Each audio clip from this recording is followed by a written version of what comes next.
ہنسی مذاق والا آدمی ڈپریشن میں نہیں جاتا, اور جس کے میں تکبر ہوتا ہے وہ ہنسی مذاق, ایک تو چھچورا پن ہوتا ہے وہ غلط ہے, لیکن ایک طبیعت میں خوش مزاجی, جس کے تکبر ہوتا ہے وہ خوش مزاج نہیں ہوتا, وہ ہر وقت ناک پہ مکھی بٹھا کے رکھتا ہے. میں کہنے والا تھا ہمارے ایک جاننے والے تھے, مگر میں یہ نہیں کہہ رہا کیونکہ وہ سمجھ جائیں گے میرے بارے میں بات ہو رہی. ہمارے کوئی جاننے والے نہیں تھے, ان کی بات میں کر رہا ہوں. ایک صاحب جن کو میں بالکل بھی نہیں جانتا, ان کی بات میں کر رہا ہوں. وہ جب بھی اپنے سسرال جاتے تھے نا, پرانی بات ہے, سسرال والے ایک عذاب میں آ جاتے تھے. چونکہ وہ میرے جاننے والے نہیں تھے, ان کے سسرال والے, انہوں نے مجھے بتایا. اپنے جاننے والوں سے تو یہ باتیں شیئر نہیں کرتا نا انسان. انہوں نے مجھے بتایا کہ یہ داماد ہمارا جب بھی گھر میں آتا ہے عذاب جان ہے ہمارے لیے. میں نے کہا کیوں؟ کہہ رہے جب بھی آئے گا فسادی عورتیں, ہر عورت فسادی نہیں ہوتی پہلے بتا دوں میں, فسادی عورتوں کی طرح بیٹھ کے نا لگائی بجھائی شروع کر, مجھے کسی نے چائے کا نہیں پوچھا, میں یہاں بیٹھا ہوں گھنٹے سے کوئی پانی کا نہیں پوچھ رہا. سمجھ رہے ہو؟ اچھا اپنی تعریفیں کرنی نہیں چاہیے لیکن اب کر دوں. میرا سسرال میں, میرے تو ہول سیل کے حساب سے سسرال ہے, کسی بھی سسرال میں جاؤ پانی کا پوچھیں نہ پوچھیں ہماری صحت پہ کوئی فرق نہیں پڑتا. اللہ کا شکر ہے ہمارے اسٹائل اسی قسم کا ہے. کھانے کا پوچھ لیں, آپ کی مرضی, نہیں پوچھیں کوئی مسئلہ نہیں ہے. میں ان چیزوں پہ کبھی میں نہیں کہہ رہا کہ میں بہت نیک ہوں, لیکن میرا مزاج ہے کہ ان چیزوں پہ کبھی ناک منہ بنتا نہیں ہے. تو بیٹھ گئے, پوچھ لو آپ کی مرضی, نہیں پوچھو تو بھی ٹھیک ہے, وہ بھوکے تھوڑی مریں گے, باہر جا کے کھا لیں گے بھائی. میں خود ہی پوچھ لیتا ہوں, کچھ پکا ہوا ہے تو لے آؤ بھائی, بھوک لگ رہی ہے. خود ہی پوچھ لے یار آدمی, اس میں کیا ہے. تو وہ جو ہمارے جاننے والے نہیں تھے,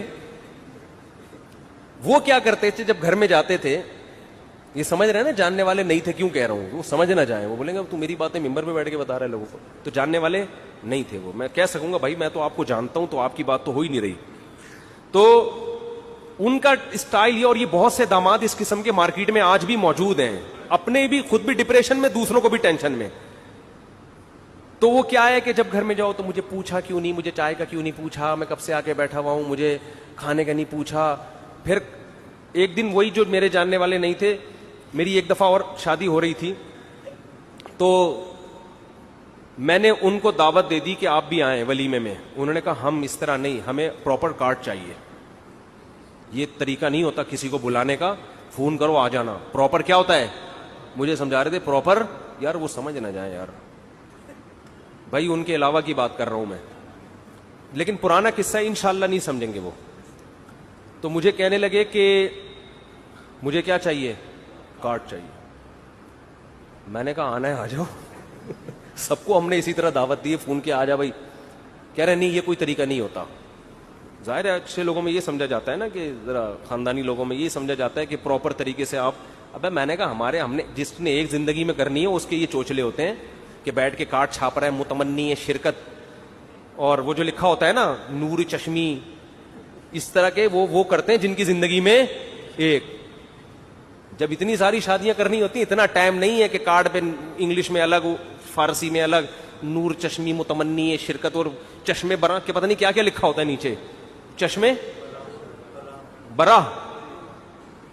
ہاں وہ انوائٹ, میری طرف سے تو انوائٹ میں خود ہی کر رہا ہوں, کوئی ہے ہی نہیں. پہلی میں سب لوگ آتے ہیں آپ کے خاندان والے, انوائٹ کر کے کہتے ہیں ہمارا بھی. دوسری میں کارڈ چھاپو گے بھی کوئی نام نہیں لکھوائے گا, بولے گا خود ہی کر رہا ہے, خود ہی پکڑا جائے گا, خود ہی پٹے گا. اپنی طرف سے انوائٹ کرنا, بھائی بھی کہہ دے گا میں ذمہ دار, یہ نور چشمی میں خلف اپنا نام ڈال, ٹھیک ہے نا, چشمے برا میں صرف اپنا نام ڈال. کسی اور کا ڈالا نا, وہ کہے گا شادی تو کر رہا ہے, مروا میرا ہے, تو میں کیا کارڈ چھاپتا بھائی. ایسے ہی دعوت ہوگی, فون پہ آنا ہے آ جاؤ بھائی, اپنی ذمہ داری پہ. کچھ بھی پولیس بھی آ سکتی ہے عین ولیمے کے دوران.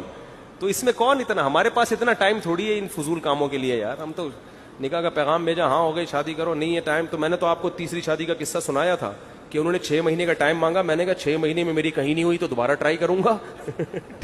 ہو گئی تو میں کوئی 6 مہینے تک اپنے آپ کو باؤنڈ نہیں کر سکتا, اتنا ٹائم نہیں ہے. تو اب ہم ان کو کارڈ چھاپیں, ان کو انوائٹ کریں, شکر کرو بھائی مولوی صاحب تمہیں دعوت دے رہا ہے آ جاؤ یار. تو وہ کہنے لگے نہیں ہم اس طرح نہیں آتے. میں نے کہا بھائی میں نے آپ سے ریکویسٹ کی, آ جائیں گے تو خوشی ہوگی, نہیں آئیں گے تو آپ کی مرضی. آپ پھر بھی گئے الحمدللہ. کھانا کوئی بھی نہیں چھوڑتا چاہے کتنا ہی غصے میں ہو. تو اب بعض لوگ نا ناک پہ مکھی بٹھا کے رکھتے ہیں, گھر میں آئیں گے تو مجھے پوچھا کیوں نہیں, مجھے چائے کا نہیں پوچھا, مجھے کھانے. بیوی کو عذاب میں ڈالا ہوا ہے انہوں نے. یار نہ دوسرے کو ٹینشن دو نہ خود ٹینشن. بیسک حقوق پہ کمپرومائز مت کرو. گھر میں آتے ہیں بیوی کو تنگ کر کے رکھا ہوا ہے, مجھے بیگم نے پوچھا نہیں چائے کا, میں آ جاؤں مجھے پانی کا نہیں پوچھا. ابے جا کے خود پی لے, فریج سے نکال پی لے, کیا مر جائے گا کیا؟ وہ تیری وجہ سے آ کے گھر میں بیٹھ گئی, بہت ہے بس, ٹھیک ہے نا. بیسک حقوق یہ ہیں کہ وہ آپ کی مرضی کے بغیر گھر سے باہر نہ نکلے, آپ کے علاوہ اس کے کسی سے تعلقات نہ ہو. یہ بیسک کام تمہارے بچوں کو پال رہی ہے نا, اس کو عیدی سینٹر میں جمع نہیں کرا رہے. پھر یہ کیا چھچور پنا آ کے مجھے پانی کا نہیں پوچھا تو مجھے, یہ وہ فسادی لوگوں کے کام ہوتے ہیں, ٹھیک ہے, گھٹیا سوچ والوں کے. سمجھ میں نہیں آ رہی تو رہنے دو. ہاں آپ تھکے ہوئے تھے, آپ نے پانی مانگا پھر بھی نہیں پلا رہی, اور آپ تھکے ہوئے بھی ہو اور آپ سے اٹھا بھی نہیں جا رہا, پولیس بھی نہیں اٹھا پا رہی آپ کو, پھر بھی اگر نہ کرے تو پھر انسان کا غصہ بنتا ہے کہ بیگم میں اتنا بھی یار نہیں, میں تھکا ہوا آیا ہوں, بیٹھ گیا ہوں, میں بول رہا ہوں منہ سے پانی بوتل سے پلاؤ, کہہ رہی خود ہی پی لو. تو یہ پھر کبھی کبھار تو چلتا ہے لیکن ہمیشہ ایسے نہیں ہوتا. تو ناک پہ مکھی بٹھانے والا آدمی, متکبر آدمی, جس کو ہر وقت یہ ہو کہ مجھے کیوں نہیں پوچھا جا رہا, تو اس کو لوگ پوچھیں گے بھی تو یہ خوش نہیں ہوگا. تکبر سے, برین ہیمریج سے مرے گا یہ کمبخت, ٹینشن سے مرے گا.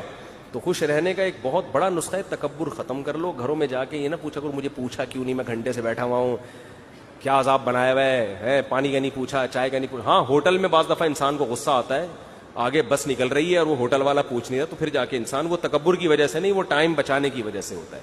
سمجھتے ہو؟ تو گھر میں بیوی چائے کا پوچھ لے اچھی بات ہے, نہیں پوچھے خود ہی بنا کے پی جاؤ, یہ شکر ادا کرو, ٹینشن نہیں دے رہی, بس خوشیاں نہ دے کوئی مسئلہ نہیں ہے, ٹینشن نہ دے بس. یہ بہت ٹینشن والی فری بیوی کسی کو مل جائے تو بس سمجھو خوشیاں ہی خوشیاں. آج کل مسئلے یہ کہ نہ صرف یہ کہ خوشی نہیں دے رہی ہوتی, الٹا ٹینشن دے رہی ہوتی ہے. بعض خواتین جو بیان نہیں سن رہی, تو اگر آپ کی بیوی ٹینشن نہیں دے رہی بس بہت ہے. میں تھکا ہوا آیا ہوں, بیٹھ گیا ہوں, میں بول رہا ہوں منہ سے پانی بوتل سے پلاؤ, کہہ رہی خود ہی پی لو. تو یہ پھر کبھی کبھار تو چلتا ہے لیکن ہمیشہ ایسے نہیں ہوتا.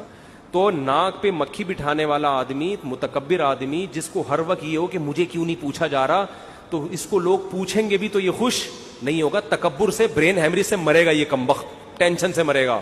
تو خوش رہنے کا ایک بہت بڑا نسخہ ہے, تکبر ختم کر لو. گھروں میں جا کے یہ نہ پوچھا کرو مجھے پوچھا کیوں نہیں, میں گھنٹے سے بیٹھا ہوا ہوں, کیا عذاب بنایا ہوا ہے, پانی کا نہیں پوچھا, چائے کا نہیں پوچھا. ہاں ہوٹل میں بعض دفعہ انسان کو غصہ آتا ہے, آگے بس نکل رہی ہے اور وہ ہوٹل والا پوچھ نہیں رہا, تو پھر جا کے انسان, وہ تکبر کی وجہ سے نہیں, وہ ٹائم بچانے کی وجہ سے ہوتا ہے. سمجھتے ہو؟ تو گھر میں بیوی چائے کا پوچھ لے اچھی بات ہے, نہیں پوچھے خود ہی بنا کے پی جاؤ, یہ شکر ادا کرو, ٹینشن نہیں دے رہی, بس خوشیاں نہ دے کوئی مسئلہ نہیں ہے, ٹینشن نہ دے بس. یہ بہت ٹینشن والی فری بیوی کسی کو مل جائے تو بس سمجھو خوشیاں ہی خوشیاں. آج کل مسئلے یہ کہ نہ صرف یہ کہ خوشی نہیں دے رہی ہوتی, الٹا ٹینشن دے رہی ہوتی ہے. بعض خواتین جو بیان نہیں سن رہی, تو اگر آپ کی بیوی ٹینشن نہیں دے رہی بس بہت ہے.